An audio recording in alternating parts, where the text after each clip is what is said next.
heureuse de vous retrouver dans notre méditation. Notre Dieu est merveilleux. Le titre est « L'autre miracle ». Lorsqu'il eut cessé de parler, il dit à Simon, « Avance en eau profonde et jetez vos filets pour pêcher. » Simon lui répondit, « Maître, nous avons travaillé toute la nuit sans rien prendre, mais sur ta parole, je jetterai les filets. » Luc 5, versets 4 à 5. Une des choses surprenantes du récit du texte pour aujourd'hui est que c'est à Simon-Pierre que le Seigneur Jésus demanda de jeter le filet dans des eaux plus profondes. Un prédicateur qui disait à un vieux pêcheur comment pêcher. Simon-Pierre savait par exemple que le meilleur moment pour pêcher n'était pas le jour, mais la nuit, quand les poissons ne peuvent pas percevoir le filet. Cependant, ils avaient déjà essayé de pêcher toute la nuit précédente, sans succès. Pourtant, Simon obéit à l'ordre du Seigneur. « Sur ta parole, je jetterai les filets, dit-il. » Que se passa-t-il alors ? L'Écriture dit qu'ils prirent une grande quantité de poissons et leurs filets se rompaient, verset 6.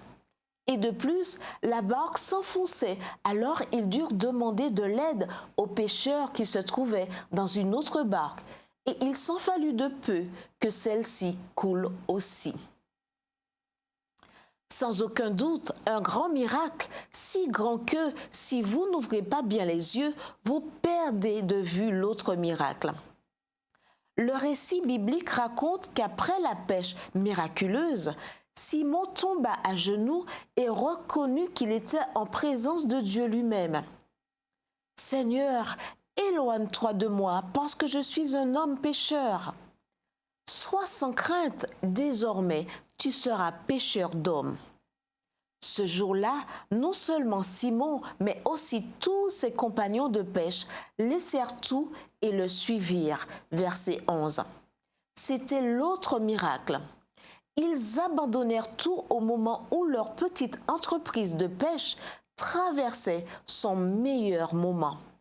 Au moment où tout allait bien, quand les filets étaient remplis de poissons et l'appel du passé était le plus fort, Jésus demanda aux disciples qui se trouvaient au bord de la mer de tout quitter pour se vouer à l'œuvre de l'Évangile.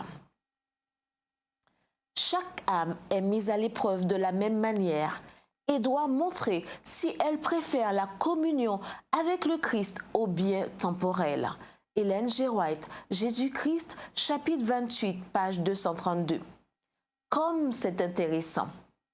Jésus appelle certains dans leur richesse et d'autres dans leur pauvreté.